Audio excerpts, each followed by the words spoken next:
बम्बई से तशरीफ लाए हमारे एक मेहमान है जो किसानों की लड़ाई लड़ते हैं, जो मजदूरों की लड़ाई लड़ते हैं और सिद्धार्थ नगर से लेकर बॉम्बे तक जो समस्याएं हैं सामाजिक, उस समस्याओं को उठाते हैं। हमने किसान आंदोलन में बम्बई में जब महाराष्ट्र के किसान आज़ाद मैदान में इकट्ठा हुए तो हमने वहाँ देखा कि इस तरीके से अफरोज़ मलिक साहब ने किसानों का प्रतिनिधित्व किया।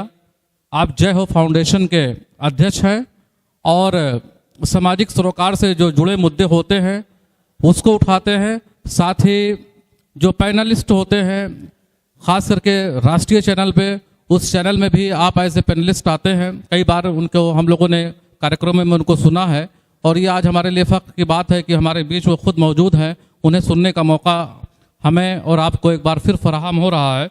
उनकी अपने संघर्षों की दास्तान है, संघर्ष करते हैं और मैं उन्हें इस स्टेज से दावत दूंगा कि यहाँ पे तशरीफ लाएं कि राह का चिराग हूँ सूरज नहीं हूँ मैं, राह का चिराग हूँ सूरज नहीं हूँ मैं, जितनी मेरी बिसात है काम आ रहा हूँ मैं। अफरोज़ मलिक। अस्सलाम वालेकुम, आदाब। मैं तमाम मंच पर बैठे मेरे बुजुर्गों का और मेरे साथियों का और जिन्होंने समाज के लिए बड़ी बड़ी कुर्बानियाँ की, लड़ाइयाँ लड़ी, उनका शुक्रिया अदा करता हूँ और जो कार्यक्रम के संयोजक हैं उनका भी शुक्रिया अदा करता हूँ जो मुझे इन्होंने बोलने का मौका दिया।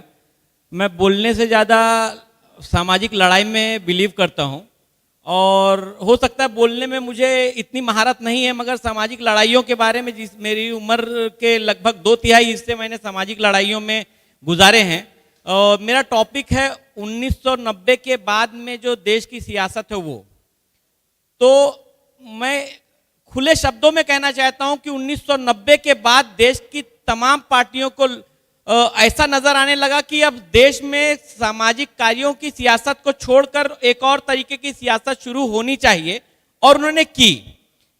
जिस तरह से सांप्रदायिक सियासत हो, जातिवादी सियासत हो और मुद्दों से लोगों के जो आम लोगों की जो जनताओं के मुद्दे हैं उनसे भटकाने की सियासत हो, उस पर लोगों ने ज्यादा ध्यान दिया है।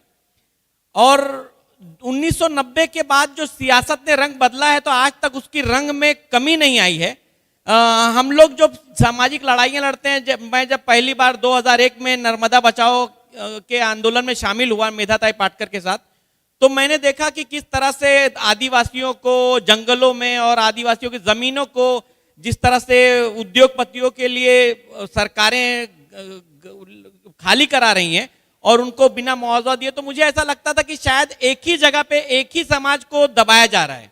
मगर जिस तरह से समाज की जो ये इस तरह की जो पॉलिटिकल पार्टियों ने जब देखा कि इससे हमको उद्योगपतियों को भी फायदा पहुंचाने का एक बढ़िया मौका है, जैसे नर्मदा का जो एक आंदोलन था उसमें कहा गया था कि सबसे पहले कच्छ के किसान तक को पानी पहुंचाया जाएगा, मगर मैं दावे से कह सकता हूं 5% भी पानी आज तक कच्छ के किसानों को नहीं पहुंचा और वहां से गुजरात के उद्योगपतियों को लगातार पानी पहुंचाने का काम शुरू है।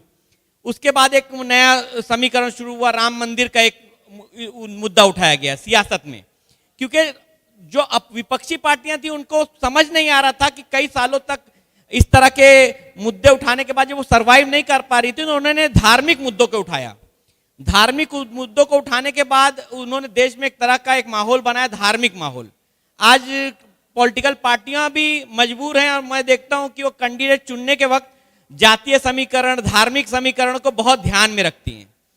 अगर हम जैसे कई लोग हमारे सामने ऐसे आ जाते हैं, जैसे भाई साहब ने बताया कि वो अचानक 15 दिन में आते हैं और एक तरह के कैंडिडेट बनते हैं और पूरा इलेक्शन लड़ते हैं और जनता भी उनके हाव भाव में आकर उन्हें जीता देती है।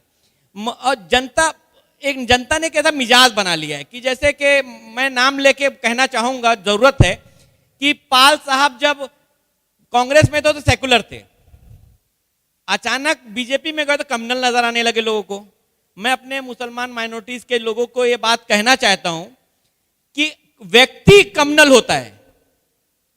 आप किसी भी पॉलिटिकल पार्टी में आप देखेंगे अच्छे बुरे हर तरह के लोग हैं, मीडिया ने एक तरह का एक माहौल बनाया है हमारे बीच में कि जब भी कोई ऐसी वारदात होती है वो 10 ऐसे एमपीओ को या 10 ऐसे नेताओं को चुनती है जो जहर उगलेंगे, और वो जो अमन चाहने वाले नेता उसी पार्टी में, अगर मैं ऐसा कहना चाहूंगा कि बीजेपी में अगर जितने भी एमपी हैं सब इस तरह की भाषा नहीं बोल रहे हैं, मगर जिस तरह से पॉलिटिकल पार्टियों ने अपने आप को बदला है उसी तरह वोटर ने भी अपने आप को बदल लिया है।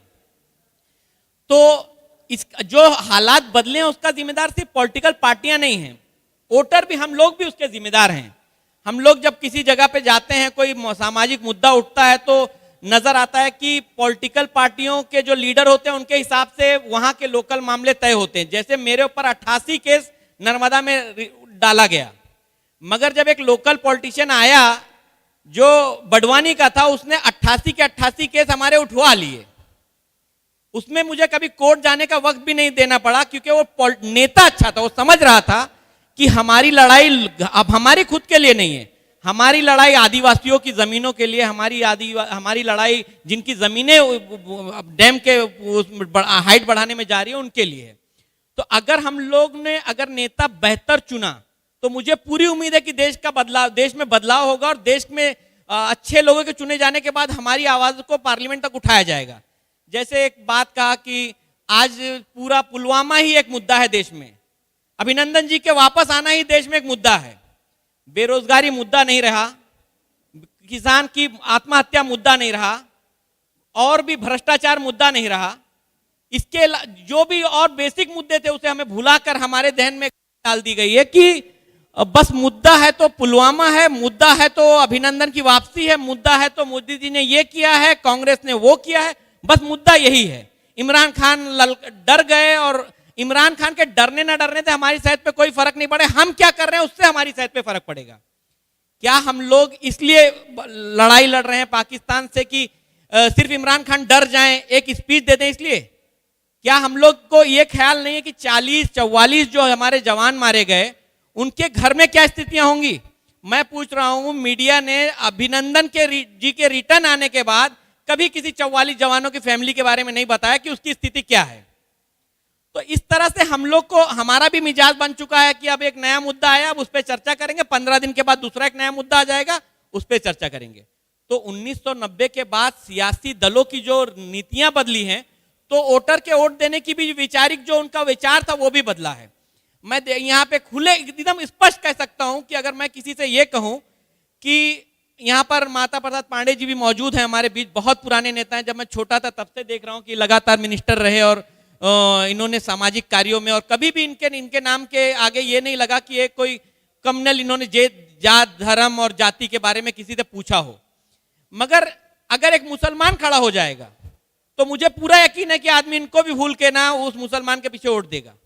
मैं बिल्कुल खुले मन से कहना चाहता हूं कि हिंदू मुसलमान धार्मिक जाति समीकरण से उठ कर वोट देना चाहिए। जो लोग हमारे बीच में हैं, जैसे पांडे जी हैं, और भी जो हमारे बीच के, अगर मुकीम साहब को टिकट मिलता है तो मुकीम साहब हो, या जो भी हमारे बीच का हो, और जो हमारी लड़ाई लड़ता हो, जो हमारी लड़ाई लड़ सकता हो, उसको हमें चुनना चाहिए, ना कि बस बिल्कुल जाति। अगर कोई मैं देखता हूं कि हम लोग जब कोई नेता आता है तो उसको चोर कह देते हैं। अरे उसको चोर को चोरी करने का मौका देने के जिम्मेदार हम लोग हैं। क्या हम लोग ने कभी देखा कि वो नेता के कितनी लड़ाई लड़ा है, उसकी सामाजिक समझ कितनी है, उसने कितने हमारे हकों की बात पार्लियामेंट में उठाई है, विधानसभा में उठाई है? हम ये बिल्कुल देखना नहीं चाहते। हम चुनने के बाद बस ये देखना चाहते हैं कि मेरा लड़का डबल सीट ट्रिपल सीट जा रहा था, बिना कागज के जा रहा था, उस नेता ने दरोगा को बोल के छुड़वा दिया।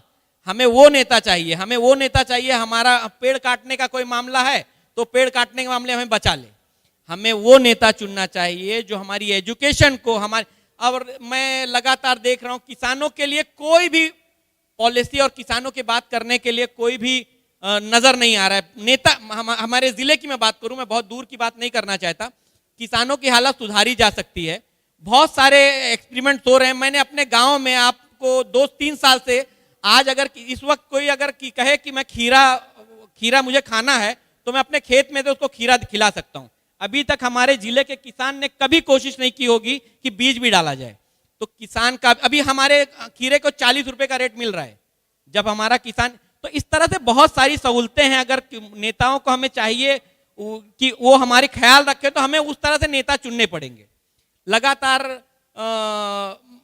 लगातार देखने में आ रहा है कि एक नेता हो रहा है हमारे जिले में जो ठेकेदारों से घिरा हुआ है, और उसको मतलब एक सोशल मीडिया पे वो समझ रहा है कि मैं चला के कोई इस तरह का माहौल बनाऊंगा। वो बिल्कुल गलत है। सोशल मीडिया के जरिए चलने वाले नेताओं को ना हम लोग चुने, हम लोग ऐसे नेताओं को चुने जो हमारे बीच का हो, हमारी समस्याओं को सुनता हो। सबसे ज्यादा हमें चाहिए कि हम खुद अपने आप को सुधार लें। तो नेता जो हम लोग बार बार इल्जाम लगा रहे हैं नेता गलत है, तो शायद वो बात खत्म हो सकती है। बस मैं इतना ही कहना चाहूंगा कि नेता चुनने से पहले या कोई विधायक चुनने से पहले, हमारे कोई भी प्रतिनिधि चुनने से पहले जाति धर्म और से उठकर और अच्छे और सभ्य लोगों को चुने। जय हिंद, जय भारत।